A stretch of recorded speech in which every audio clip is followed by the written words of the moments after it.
ile sign ilikuwa sawa. Na Wakenya wanakosoa vibaya. Kwa sababu kweli mimi niko na simu. Hii simu yangu nikiitumia vibaya sitafuatwa. Kwa sababu tumeona Wakenya wako na simu lakini wanaitumia vibaya.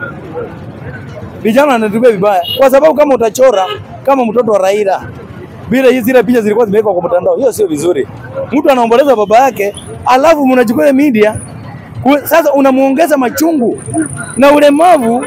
Mimi naweza kuwa natembea hivi, sijui ya kesho. Kwa sababu Mungu ndiye anajua. Kwa hivyo ukicheka huyu, wewe hujui kesho watoto wako ama uchukuu wako watakuaje. Ama wewe mwenyewe unaweza ingia kwa gari ukapata ajali kwa mlemavu. Ama unaweza kwa chini kwa mlemavu. Kwa hivyo si mtu asicheke mtu. Na hii media sasa waweka vipimo. Mimi nilikuwa naona ile sheria iko sawa. Kwa sababu ile sheria inipinga mimi, nikiona mambo ya sawa sitashikwa. Lakini sasa kuna watu wanafahamu na gani anachora mtu amemweka kwa jeneza.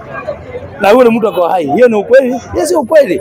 Kwa hiyo lazima watu wa makanisa, tuliona Shakahola na hizo vitu ndio Ruto alisaini juzi. Shakahola watu wanauawa na madhehebu imekuwa mingi ya ukora.